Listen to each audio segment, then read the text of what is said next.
E essa interpretação da casa sobre a rocha que a gente conhece é também muito bonita, mas Deus me deu uma interpretação muito linda que eu gostaria de compartilhar com você. Oi, gente! Eu sou a Gabi e hoje eu tenho um assunto muito legal para falar com vocês que, embora muito conhecido, eu acho que nunca foi falado desse jeito.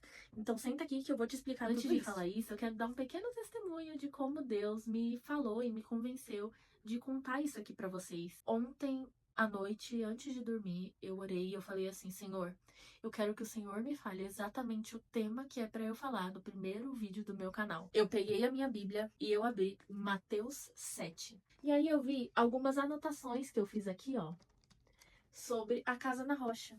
E aí eu falei assim: nossa, Deus, mas esse tema todo mundo conhece, todo mundo já sabe, todo mundo já entendeu da casa na rocha, eu não quero isso. Fechei a minha Bíblia. Quando eu fiz de novo, eu abri de novo no mesmo lugar. Eu comecei a orar e eu falei: Senhor, eu não quero ver o que todo mundo já viu, eu quero ver algo diferente, algo que eu possa compartilhar sem que ninguém ainda tenha visto. Eu comecei a escrever no meu caderno e começou a fluir. E eu escrevi muitas coisas muito interessantes e eu fui por um caminho que eu nunca tinha visto ninguém tomar. Então, para começar no básico, vamos ler primeiro o versículo e eu vou explicar o significado dessa parábola do jeito que todo mundo fala e do jeito que todo mundo conhece. Então, tá em Mateus 7, do número 24 até o 27. Todo aquele, pois, que ouve essas minhas palavras e as põe em prática será comparado a um homem prudente que edificou sua casa sobre a rocha. A chuva caiu, os rios se encheram, os ventos sopraram e bateram com força contra aquela casa. Contudo, ela não caiu, porque estava alicerçada na rocha. Mas todo aquele que ouve as minhas palavras e não as põe em prática será comparado a um homem insensato que edificou sua casa sobre a areia.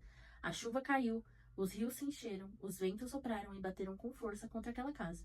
E ela caiu, e sua queda foi grande. O significado é esse aqui.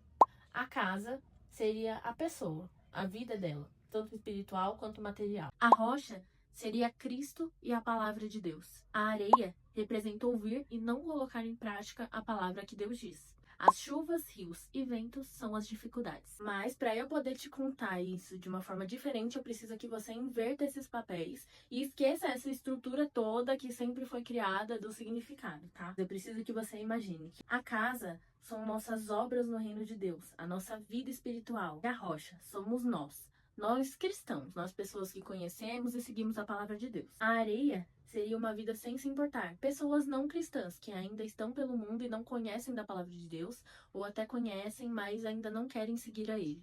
As chuvas, ventos e rios são os pecados, as dificuldades, a frieza espiritual. E eu vou adicionar mais um personagem nessa história: os geólogos, restauradores e engenheiros. Então eu preciso que você imagine a trindade. O engenheiro seria Deus, o restaurador seria Jesus e o geólogo seria o Espírito Santo, ok? A rocha é uma pedra muito forte, mas que com os rios, tempestades, ventos e com as águas fortes batendo o tempo todo nela por muito tempo, ela pode se rachar ou quebrar. Pode levar milhões de anos, mas ainda assim pode acontecer.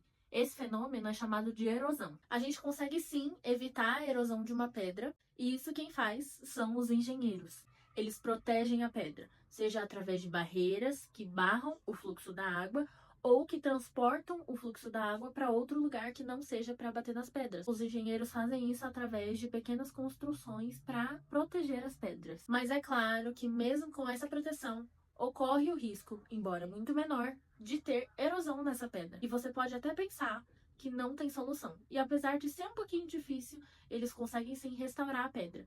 É claro que não volta ao formato e à textura original, mas é muito parecida com o original e ela volta a ser forte como ela era antes. Quem faz isso são os restauradores de esculturas. Eles pegam o cimento ou a argamassa e passam naquela pedra para que ela seja restaurada de novo. E para você que ainda não entendeu a analogia, eu vou te explicar de uma forma trazendo para o nosso mundo espiritual. Nós, que somos as rochas, nós cristãos, com as dificuldades, as águas, os ventos e os rios, que são a frieza espiritual, a vontade de não servir mais, podemos rachar. Podemos ficar tão exaustos de tantas adversidades que nós podemos simplesmente quebrar. Em Salmo 121, número 6, está escrito: o Senhor te protegerá de todo mal, Ele protegerá a sua vida. E por mais que aconteçam algumas coisas, a gente pode sim rachar, por nossa causa mesmo, porque às vezes nós não nos sentimos aptos a servir a Deus mais, nós não nos sentimos mais vontade de estar lá servindo e de estar buscando por Deus cada vez mais. E Ele nos protege. Mas quando a erosão acontece, quando nós rachamos ou quebramos, é aí que vem Jesus, o restaurador. Em Salmo 128, 22 está escrito: a pedra que os construtores rejeitaram, essa se tornou a pedra angular. Algumas pedras podem não ser restauradas, que são as pedras muito porosas ou desagregadas, mas as pedras que podem ser recuperadas são as com a estrutura compacta e firme, ou seja, cristãos que realmente querem ser firmes na presença de Deus serão sim restaurados. Ah, e você lembra da areia que eu te falei, que são as pessoas que ainda não conhecem? Com as tecnologias de hoje em dia, os geólogos descobriram que pode se transformar a areia em rocha com alguns produtos químicos. Ou seja, o Espírito Santo ainda pode transformar aquela pessoa que ainda não foi salva em uma rocha, em um cristão constante e firme. Em Tito 3, número 5 está escrito: não por méritos de atos de justiça que houvéssemos praticado, mas segundo a sua misericórdia, ele nos salvou, mediante o lavar da regeneração e da renovação, realizadas pelo Espírito Santo. E é isso.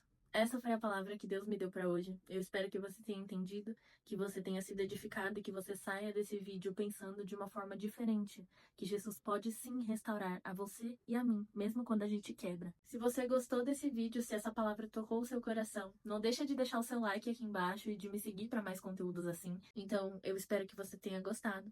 Que Deus te abençoe. E um beijo!